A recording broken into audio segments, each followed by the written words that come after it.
салом алейкум дӯстон. мавзӯи имрӯзаи мо саҳархезӣ ва аҳамияти он аст. Саҳархезӣ барои мо зарур аст, барои он ки вақте ки мо субҳи содиқ аз хоби ноз мехезем, мебинем инсонҳо дар ин вақт ба ду гурӯҳ ҷудо мешаванд. аввалин гурӯҳ одамони муваффақ, дуввумин гурӯҳ одамони номуваффақ. аввалин гурӯҳ одамони муваффақ бисёрашон соати 5 мехезанд, барои он ки соати 5 ин ягон аломат, ягон рақаме нест ки мӯъҷизанок бошад. ин танҳо барои пешрафти мо ёрӣ мерасонад. тавр чӣ хел гуфтанатон мумкин? ҳамин тавр ки бародарон гӯш кунед ки агар мо соати 6 мехезем, 1 соат вақт дорем. соати 6 мехезем, 1 соат вақт дорем то 7, 7:30, хай 1-1.5 соат вақте дорем. вақте ки мо соати 7:30 мехезем, ним соат. бисёри одамони муваффақ соати 5 аз хоби ноз мехезанд, барои он ки вақте ки мо соати 5 субҳ аз хоби ноз бармехезем, инро бинед ки ҳамаи инсонҳо, бисёри одамоне ки кор мекунанд, меҳнат мекунанд, чӣ шахсӣ бошад, чӣ давлатӣ бошад, дар кадом корхона ва чӣ соҳае ки коре намекунанд, соати 8 ба кор мераванд. бисёрешон соати 8 ба кор мераванд. чӣ мактаб, чӣ муассиса, чӣ корхона, чӣ мақомот, ҳама соати 8 дар ҷои корӣ ҳозир бояд шаванд. баъзеашон дар соати 7:30. барои анамин бисёри одамони муваффақ аз одамони номуваффақ дар анамин ҳолат ба ду гурӯҳ ҷудо мешаванд ва дар анамин чиз атличатсия мекунанд. барои он ки одамони муваффақ соати 5 мехезанд, инро бинед ки соати 5 мехезем, то 7 вақт дорем. 5, 6, 7, 2 соат вақт дорем. одамони муваффақ бинед ки соати 5 мехезанд, дасту рӯяшонро мешӯянд ва он нақшаҳо, он чизҳое ки таҳризӣ бояд кунанд дар давоми рӯз, дарҳол ба сари коғазу қалам мешаванд, нақшаҳои худро менависанд, ё ин ки ҳозир замонавӣ шудааст, дар заметкаи телефоншон менависанд чӣ корҳоро бояд ба анҷом расонанд. баъд мехезанд утрини физиятка, яъне ки машқи пагоҳи рӯзиро анҷом медиҳанд, камтар медаванд, пробежка мекунанд, баъд меоянд холодни душ мекунанд, ё ин ки оббозӣ мекунанд. баъд аз он бо он майнаи тоза, бо он саҳархезӣ ва бо он файзу баракат китобро мегиранд, мехонанд ва ақли худро инкишоф медиҳанд ва баъд аз он 10-15 минут ё 20 минут ё ним соат, вақте ки 1 соат баъд аз 5 то 6 тамрин карден ё ин ки ибодат карден, мо то 7 бо имконият дорем, шанс дорем бо ба чӣ кори дигаре машғул шавем. ягон видеоҳои тарбиявӣ мебинем ё ягон видеоҳои мотиватсионӣ ё шурӯъ ба кадом варзиш шуда бошед, онҳоро абучалкашро тамошо мекунед. хоҳем ба забон омӯзӣ машғул мешавем. бисёр вақт дорем. вақте ки инро карда шудем, шумо рав дар муддати ним соат шумо шурӯъ ба забон омӯзӣ ё шурӯъ ба ягон кори дигаре шудед.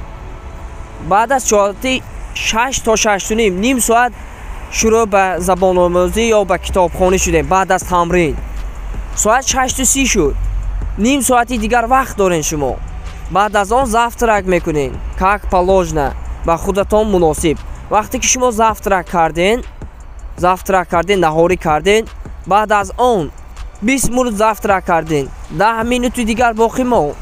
баъд аз он шумо метавонед аудиокитобҳоро гӯш кунед ва аз он баҳрае бабарем ва ғизои маънавиятонро зиёд кунед, майнаи саратонро инкишоф диҳед.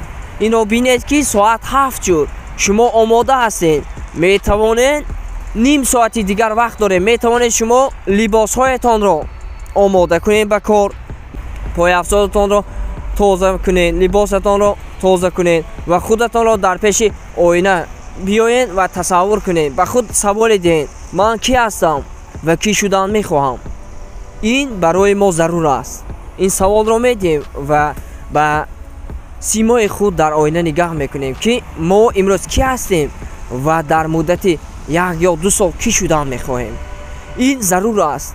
ин ба бисёриҳо ба фикрам баъд аз ин видеоро тамошо кардан бисёриҳо ба ман дар комментария ҳар гап нависанд, не ки инро як бор дар ҳаёти худ таҷриба карда бинед. вақте ки шумо симои худатонро дар оина мебинед ва чашматонро муддате сонияе мепӯшед дар назди оина ва фикр мекунед ки дирӯз кӣ буден, имрӯз кӣ шуден ва оянда кӣ шудан мехоҳед. баъд худатонро ҳамчун инсон, ҳамчун одам дар рӯи замин, ҳамчун оҷизу нотавон худро ҳис мекунед ва баъд мебинед ки пеш кӣ буден, ҳозир кӣ шуден, чӣ тавр шароит то ба ҳозир иваз шуд.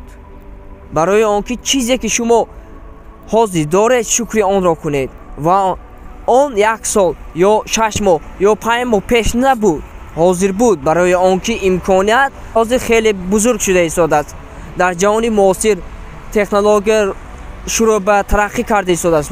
мо метавонем ба бисёр чизҳо ноил шавем, ба бисёр муваффақиятҳо. акнун бинем ки мо дар бораи якум гурӯҳи одамон гап задем, одамони муваффақ. одамони номуваффақ дуюм гурӯҳ.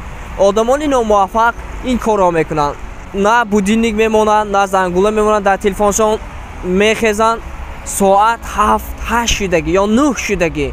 агар кор дошта бошанд онҳо одатан соати 7:30 мехезанд аз хоб. одамони номуваффақ соати 7:30 аз хоб мехезанд. ҳамон ҳам бо зӯри модарашон, бо зӯри қувваи дигар мехезанд аз хоб. онҳо намехоҳанд ки ранги дигарро аз хоби ноз бихезанд. онҳо намехоҳанд ки саҳар хунук, саҳар мушкил, саҳархезӣ қиин инро ба худ тасаввур кунанд ва инро ба худ лоиқ бинанд ва онҳо соати 7:30 аз хоби ноз мехезанд, чашмашонро молида ва мебинанд ки ним соат вақт мондагӣ. инро бинед ки на ба наҳорияшон, яъне завтракашон успед мекунанд. онҳо саросима ҳастанд, ба чор атроф, ба ду тараф ба атроф нигоҳ мекунанд, намедонанд чизеро, намедонанд чӣ кор кунанд. саросимавор завтракро мекунанд. ғизое ки нотайёр аст, ғизое ки хунук аст, онро истеъмол мекунанд ва дарҳол ба пӯшидани либос сар мекунанд. чапу рости либосашонро мепӯшанд, рост ба кор мераванд. вақте ки ба кор мераванд дигаронро мебинанд, дигарҳо одамони муваффақро мебинанд. онҳо бо афту андоми зебо ва арзанда ба кор ҳозир шуданд ва онҳо муомилаи хуш мекунанд ва ин одаме ки номуваффақ аст аз хоби ноз бархестагӣ, асаби ин одами номуваффақ вайрон аст, бо дигарон муоширати хуб намекунанд ва ин сабаби номуваффақияти онҳо боз мешавад. барои он ки муоширати соз намекунанд, муоширати хуб намекунанд ва аз хоби ноз бевақт хестагианд, ба корашон соз успед накарданд ва завтраки хуб накарданд. аз ин ҷиҳат ба дигарон, ба атроф муоширати муносибати хубе намекунанд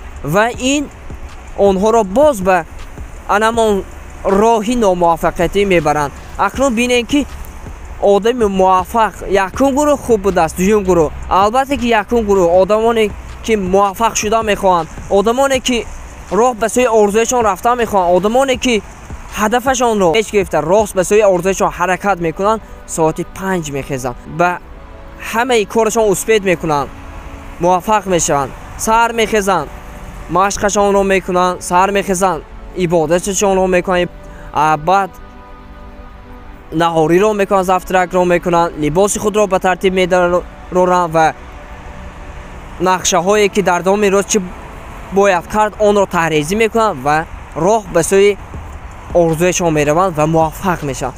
одамоне ки дуюм категория ҳастанд, дуюм гурӯҳ ҳастанд, одамони номуваффақ, наъбарот онҳо номуваффақ ҳастанд. соати 9 аз хоб мехезанд, 8 ё 7:30 аз хоб мехезанд, саросимавор либосашонро чапои роста мепӯшанд, ба кор мераванд, муносибати хуб надоранд бо одамон ва ҳамин тавр номуваффақ дар зиндагӣ боқӣ мемонанд то он даме ки саҳархезӣ ва аҳамияти онро надонанд.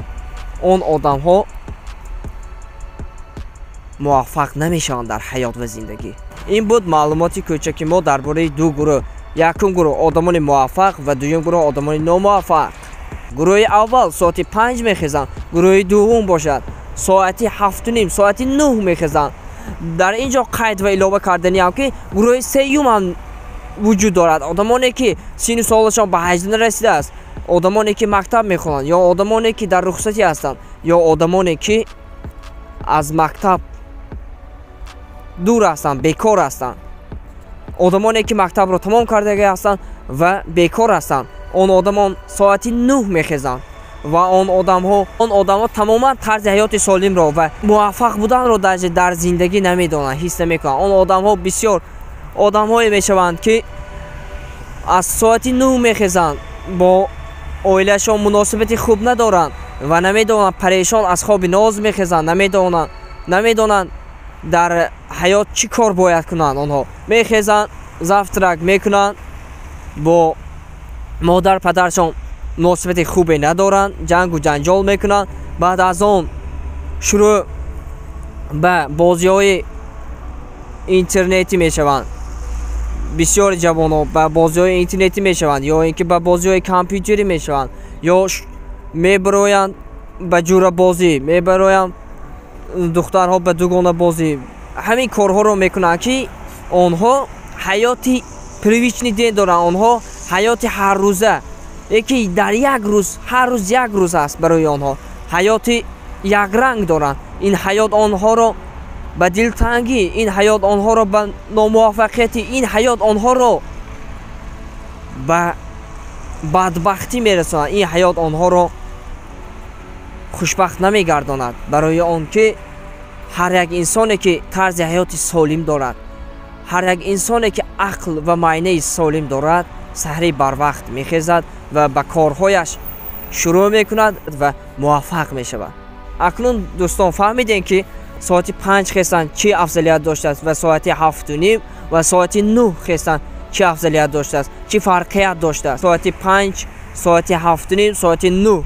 акнун бародарон, ман имрӯза мавзӯъемонро ҷамъбаст мекунем. агар ба шумо чунин мавзӯъ маъқул бошад, дар комментария нависем, дар зери видеомон лайк гузорем. лайки шумо моро ба пеш мебарад ва ба топ мебароем иншоаллоҳ. ва дар комментария фикру ақидаатонро нависем ки мавзӯи навбати мо дар бораи чӣ бояд ман сухан ронам. бо шумо будам то ин даҳон чемпиони ҷумҳурии Тоҷикистон оид ба машқҳои кӯчагӣ Нурматов Улуғбек. боқӣ сарбаланду хонаобод бошем. рафтем, роҳи орзуимонро пеш мегирем, роҳ ба сӯи орзуимон меравем.